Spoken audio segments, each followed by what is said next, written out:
Welcome back to the deep dive.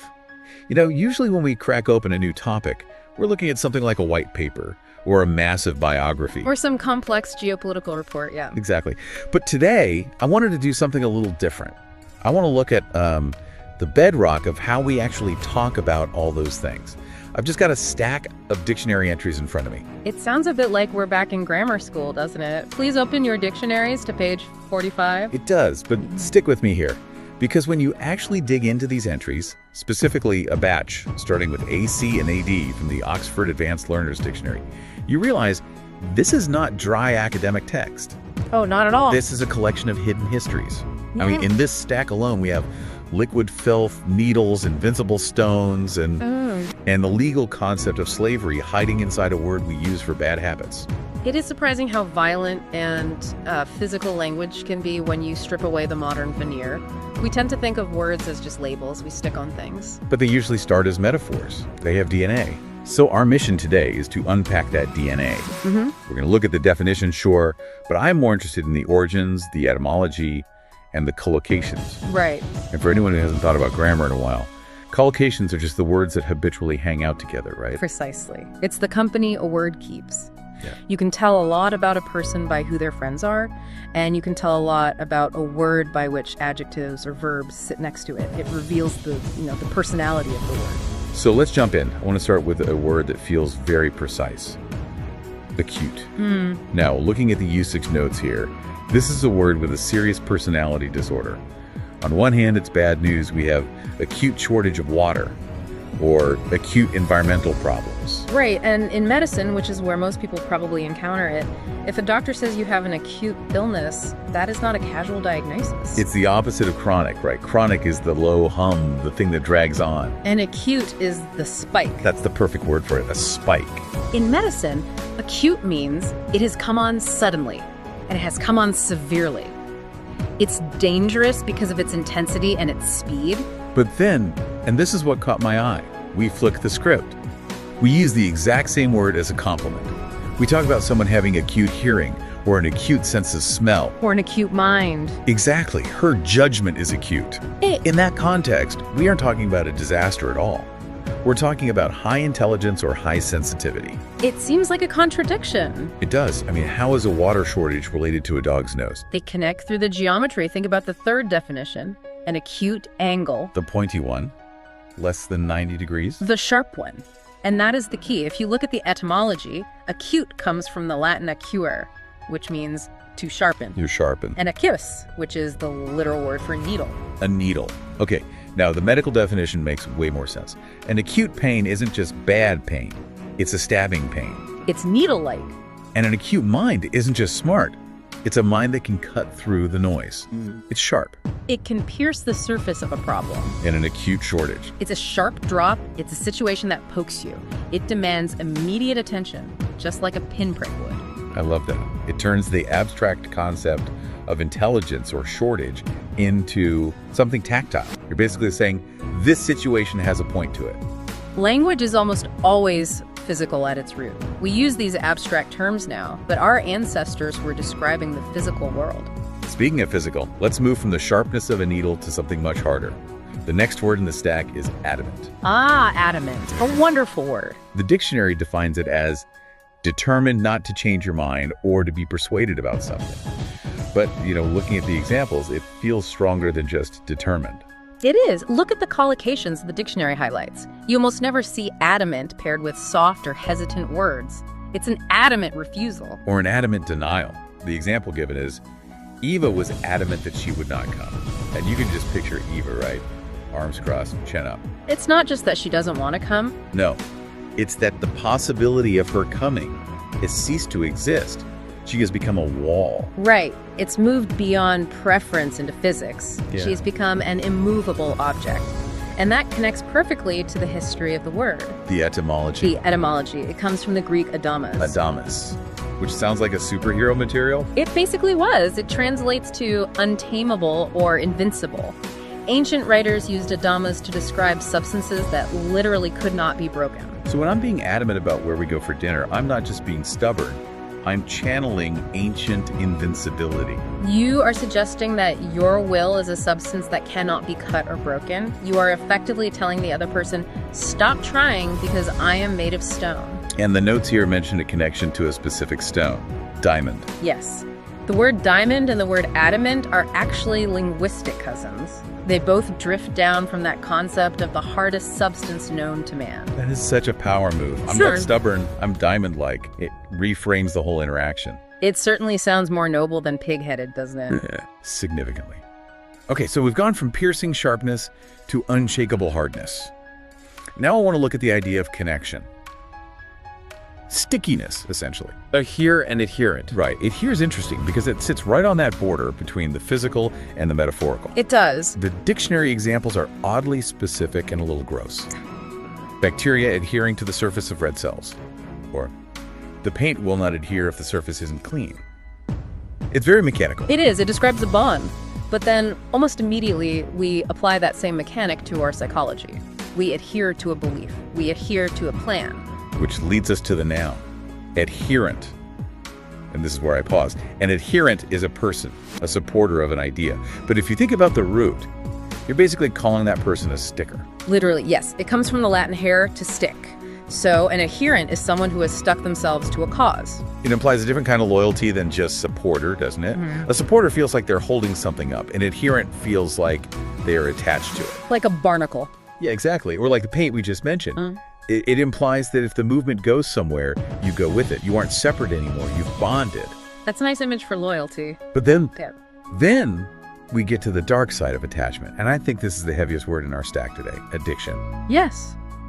This is a word that carries an immense amount of weight in modern society. And looking at the entry, the range of usage is massive. It is. The definition is the condition of being unable to stop using or doing something as a habit, especially something harmful. And we see the usual suspects: cocaine addiction, addiction to alcohol, but then the source lists addiction to TV game shows or addiction to social media. It has become a catch-all term for any compulsive behavior, but I think what's most telling here are the collocations, the verbs we use against addiction. And I noticed that. It's a violent landscape. You don't solve an addiction, you battle it, you fight it. You struggle to beat it, and on the flip side, you feed it. She stole money to feed her addiction. It's like we've personified it. The addiction isn't a behavior. It's a monster living in the basement that needs to be fed or fought. That's a very astute observation. We externalize it linguistically. But the Latin root is where this gets genuinely chilling. It comes from addicere, which means to assign. Right. I saw that in the notes and I had to double check it because it didn't seem to fit. Assign sounds so bureaucratic for such a visceral struggle. It is bureaucratic, but it's the bureaucracy of slavery. In Roman law, if you were addicted, it didn't mean you were hooked on wine. It meant a judge had literally assigned you to a creditor. Whoa. Because you couldn't pay your debts. You became a bond slave. You were addicted to your master. That changes the whole texture of the word. It shifts it from something you do, like a bad habit, to a legal status of being owned. Exactly. It implies a total loss of sovereignty. When we talk about addiction today, we are unknowingly echoing this ancient idea of enslavement. You aren't just doing a habit, you have been assigned to it. It's the master and you are the subject. Right. So that makes the battle metaphors make so much more sense. You aren't just trying to stop a behavior, you're fighting for your freedom. You're trying to buy back your own self-ownership. It frames the struggle in a much more desperate and perhaps more empathetic light. It really does. Yeah. It's not a lack of willpower, it's a state of captivity. That's heavy. Let's take a breath and pivot to how we navigate the world. We have three words that look almost identical on the page, but represent completely different ways of existing. Adapt, adept, and addle. The AD trio. Let's start with adapt. ADAPT. This is the survival word. The definition is to change your behavior to deal more successfully with a new situation. Right. And we see this everywhere. The source lists biological contests to organisms adapting to their environment. And business contexts. Yeah. Companies adapting to the market. And even creative contexts, like adapting a book for TV. The common thread there is fitting in. The root is Latin apter, meaning to fit. To fit. So when you adapt, you are changing yourself to fit the shape of the hole you're in. It's reactive. Okay, so adapt is about fitting in. Now let's change one letter. Adept. ADEPT. This is a different energy entirely. Adept isn't about fitting in, it's about mastery. The definition is good at doing something that is quite difficult. The example I liked was, he was extremely adept at avoiding getting caught, which, again, tells a whole story in one sentence. A useful skill for a criminal, certainly. But notice the shift. Adaptation is about survival. Being adept implies skill, and the etymology confirms that. It comes from the Latin adeptus, Adept. which is the past participle of to obtain or to achieve. So if you are adept, you have achieved something. You've gone out and grabbed the skill. Exactly. Adapting is the environment changing you. Adeptness is you conquering the task. It's proactive, you own the skill. I like that distinction. One is molding yourself, the other is molding the world, or at least mastering your interaction with it. But then, We get to the third sibling. the black sheep. Addle. A-D-D-L-E. Dowlight. Being in love must have addled your brain. That's the example. It means to confuse someone or make them unable to think clearly. We usually hear it with wits, right? Addled wits. It describes a state of muddled confusion. It does. But you promised the listeners liquid filth at the top of the show. I did, and I feel like this is the moment. I think so too. I'm afraid it is. The word addle comes from the Old English adella, and adella didn't mean confused, it meant liquid filth, mire, or urine. That is vivid. Originally, it was used to describe an egg that had gone bad. You know when a rotten egg loses its structure and becomes a slurry? Oh, that's disgusting. It's addled. But also weirdly accurate. Because when you can't think straight, when you're sleep deprived or hungover or just overwhelmed, it does feel like your brain has lost its structure. It feels like slush. So when I tell someone they are addled, I am poetically suggesting their brain has turned into a puddle of rotten egg and filth. You are. It's a devastating insult wrapped in a funny-sounding word. I will never hear addled the same way again. It's so much more visceral than just confused. That's the power of these origins. They take a black and white drawing and color it in, usually with fairly bright or gross colors. Okay, we're nearing the bottom of our stack. We have two more add words to close us out. Adage and addendum. These feel like words about words. They are meta words, Yes. essentially. Let's start with adage. A well-known phrase expressing a general truth, like, a picture is worth 1,000 words. Correct, that's an adage. And the origin is simple but elegant. It comes from the Latin io, which simply means I say. I say. So an adage is just something that is said. Something that is said often enough that it calcifies into truth. It's wisdom by repetition. And finally, addendum. The plural is addenda, just to be precise. Good to know.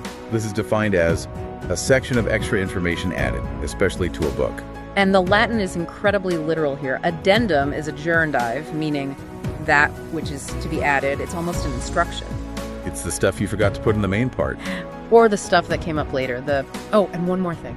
Well, this entire deep dive has been a series of one more things. There really has. So let's try to synthesize this. We started with the needle-like sharpness of acute, seeing how it connects pain, shortage, and intelligence through the concept of a point. We hardened into the diamond-like stubbornness of adamant and realized that refusal can be a form of invincibility. We looked at the mechanics of loyalty with adherence, and then we took that terrifying dive into addiction, realizing it's not just a habit, but a legal assignment of ownership. Then we distinguished between fitting in, adapting, and achieving mastery, adept. And we learned that if you're confused, your brain is historically equivalent to a mud puddle, addle. When you lay it all out like that, it's a wild ride for just 10 words. It is, and I think that's the takeaway here. We often treat words as these neutral plastic tokens that we trade back and forth, Yeah. but they aren't neutral. No, they're heavy with history. Right. When you say someone is adamant, you aren't just describing their mood. You're invoking the physics of stones. And when you say someone is addicted, you're invoking Roman slave law.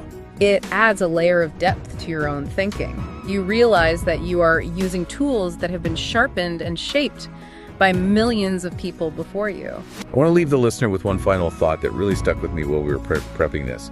It's that contrast between addiction and adept. The active versus the passive. Exactly. Think about the etymologies we just uncovered. Addiction comes from a sign.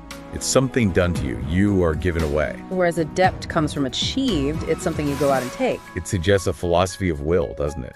It makes me wonder if our language is telling us something fundamental about human nature, that losing control addiction is a passive state, It's easy. You just get a sign. But gaining control, becoming adept, is an active hunt. You have to obtain it. Mastery is an act of will. Surrender is just gravity. That is something to mull over the next time you find yourself fighting a bad habit or trying to learn a new skill. Language is telling you. One happens to you, the other you have to happen to. Thanks for listening to The Deep Dive. See you next time.